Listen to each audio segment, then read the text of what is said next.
नमस्कार,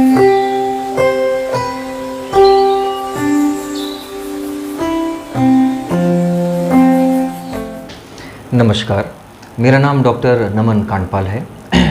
मैं हड्डी एवं जोड़ रोग का सर्जन हूँ, यानी ऑर्थोपेडिक सर्जन हूँ। आज हम बात करेंगे बहुत ही कॉमन बीमारी की, जिसका नाम है ऑस्टियोआर्थराइटिस।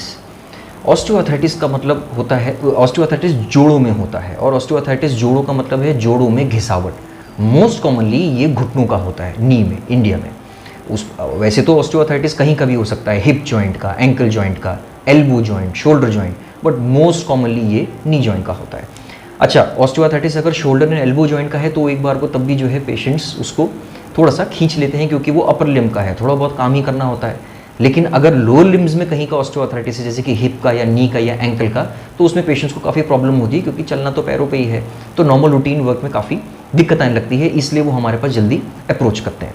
ये मोस्ट कॉमनली घुटनों का होता है। इसको जो है स्पेशली फीमेल्स में पाया जाता है, शायद हार्मोनल इफेक्ट की वजह से इसका होगा, बट मेल्स में भी काफ़ी होता है ये, but it is more common in females, महिलाओं में ज़्यादा होता है।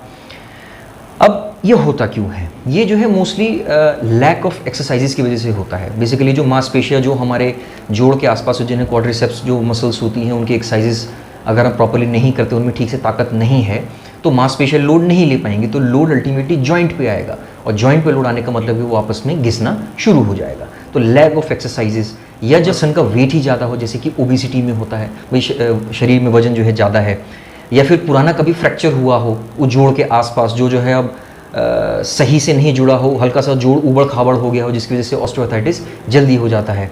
और भी एक बहुत कॉमन कारण है रूमेटॉइड आर्थराइटिस, गठिया बाई की दिक्कत, जिसमें जोड़ जल्दी घिसने लगते हैं। क्लासिफिकेशन, इनको भाई हम किस तरह से हम देखते हैं, वो बेसिकली एक्सरे पे डिपेंड करता है। एक्सरे में देख के हम जॉइंट स्पेस के बेसिस पे जो है इसको क्लासिफाई करते हैं कि भाई कम है या बहुत ख़राब ग्रेड का है, मतलब कि बहुत काफ़ी आगे बात बढ़ चुकी है। साइंस एंड सिम्टम्स, तीन चीज़ सबसे बहुत कॉमन है ऑस्टियोआर्थराइटिस में: pain, deformity and instability. Pain मतलब पेशेंट को दर्द होता है, स्पेशली जब वो चलता फिरता है, सीढ़ियाँ चढ़ता उतरता है, नीचे बैठता है। स्पेशली इंडियन सेटअप में हमारी आदत होती है कि भाई नीचे जो है बैठ के जो है पूजा वूजा करना होता है। जो मुस्लिम पेशेंट्स होते हैं वो नमाज पढ़ते हैं, या जो हम टॉयलेट जाते हैं वहाँ पे वॉशरूम यूज़ करने। दूसरा जो है डिफॉर्मिटी, टेढ़ापन जो होता है, घुटनों में टेढ़ापन आ जाता है, वो उसको जो है कि वो इसलिए होता है क्योंकि बेसिकली उसको इग्नोर किया जाता है, डॉक्टर पे टाइमली अप्रोच नहीं करते, धीरे करके डिफॉर्मिटी आनी शुरू हो जाती है। और तीसरा होता है इंस्टेबिलिटी। इसके बारे में पेशेंट को उतना पता नहीं चलता जितना हमें पता चलता है। इंस्टेबिलिटी मतलब होता है लचकपन। हमारे घुटनों के आसपास जो है कोलैटरल लिगामेंट होते हैं, जो घुटने को बांध के रखते हैं, जो उसके साइड टू साइड मूवमेंट्स को प्रिवेंट करते हैं। अगर जोड़ ज़्यादा खराब हो जाए तो इनमें ये टाइट ना रहकर थोड़े ढीले हो जाते हैं, तो इसमें घुटना जो है, घुटने के नीचे जो पैर है वो साइड टू साइड भागने लगता है। पेशेंट को लैक ऑफ कॉन्फिडेंस हो जाता है चलने में, कॉन्फिडेंस नहीं आता ऊपर चढ़ने, नीचे उतरने में, या नॉर्मली वॉक करने में। ये हमको एग्जामिनेशन के दौरान पता चलता है। ये तीन मेन सिम्टम्स हैं ऑस्टियोआर्थराइटिस के। डायग्नोसिस कैसे पकड़ा जाए?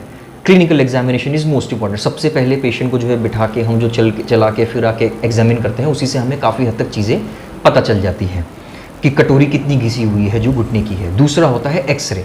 एक्सरे कन्फर्मेटरी होता है, एक्सरे दोनों घुटनों का करा के खड़े होकर कराते हैं, उससे हमें पता चल जाता है कि घुटने में जो हड्डियों के बीच में गैप है वो कितना कम है, कितना ज़्यादा है, कटोरी कितनी घुसी हुई है, वो चीज़ डेफिनेटिव हो जाती है। ट्रीटमेंट, द फर्स्ट, सबसे पहली चीज़ ट्रीटमेंट में होती है एजुकेशन।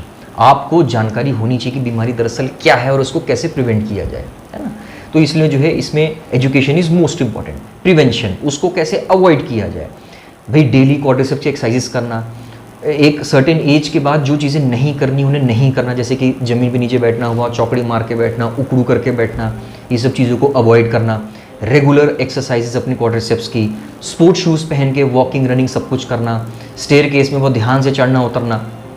तो ये सब चीज़ों से इनको प्रिवेंट किया जा सकता है डाइटरी मॉडिफिकेशन करके, ताकि आप में मोटापा ना आए, ओबेसिटी ना हो। तो वजन कम होगा तो अपने आप ही घुटने में वजन कम आएगा, है ना। फिर आता है आपका फिजियोथेरेपी। उसमें जो है क्या आता है, स्पेशल तरह की सिकाइयों से हम जोड़ के अंदर तक गर्माहट पहुंचाते हैं, जिससे जो है जॉइंट में काफ़ी आराम मिलता है। मसल्स जो है जो है आपकी स्टिफ नहीं होती हैं, उनमें रिलैक्सेशन होता है। वो आपको स्पेशल तरह की एक्सरसाइजेस बताते हैं। कुछ हम इंजेक्शंस भी डालते हैं उसमें, जिसमें होता है कि जो बेसिकली घुटने का जो ग्रीस खत्म होना, वो इसी को कहते हैं। तो आजकल मार्केट में वो ग्रीस भी अवेलेबल है, जो कि अंदर जाके हम डाल के उसको कोशिश रहती है कि उसमें जो है काफ़ी फ़र्क आ जाए। इसमें मेडिसिन भी होती हैं जोड़ की चिकनाहट बढ़ाने के लिए, जो आजकल काफ़ी दवाइयाँ उपलब्ध हैं। कैल्शियम विटामिन डी का सप्लीमेंटेशन है, एसओएस बेसिस पे पेन किलर्स हम जो है देते हैं पेशेंट्स को। ये सब चीज़ें मल्टी मोडालिटी बेसिकली ट्रीटमेंट होता है, ऐसे नहीं खाली एक ही चीज़ सब ठीक हो जाएगा, कई तरह से हमें हमला करना पड़ता है इस बीमारी के ऊपर। और फिर फाइनली आपकी जो है सर्जरीज आती हैं उन केसेस में जिनमें जो है सब कुछ करके भी अगर आराम नहीं मिल रहा है, जोड़ काफ़ी एडवांस्ड तरीके से ख़राब हो गया है, उसमें हम घुटना प्रत्यारोपण जॉइंट रिप्लेसमेंट सर्जरीज हम लोग करते हैं। उसमें क्या होता है कि ऐसे नहीं कि घुटना पूरा निकाल के बदल दिया, हम उसमें जो है थोड़ा सा ऊपर, ये 2 हड्डियों को बना होता है, तो ऊपर वाली हड्डी को थोड़ा घिसते हैं, नीचे वाली हड्डी को घिसते हैं, ऊपर एक कैप लगाते हैं, नीचे कैप लगाते हैं, और बीच में जो है उनमें स्पेस मेंटेन करने के लिए हम एक स्पेसर डाल देते हैं जिसको हम पॉलीथिलीन का होता है। तो इससे जो है जो लिगामेंट्स आपस वो भी टाइट हो जाते हैं और एक आपको एक नया जॉइंट मिल जाता है। नेक्स्ट डे से या उसके नेक्स्ट डे से हम पेशेंट को जो है खड़ा करवा के चला देते हैं। And it's a very routine surgery करने, एक लाइफस्टाइल सर्जरी है ये, बट ये फाइनल ऑप्शन है, उससे पहले हम बाकी चीज़ें करा के हम देख सकते हैं।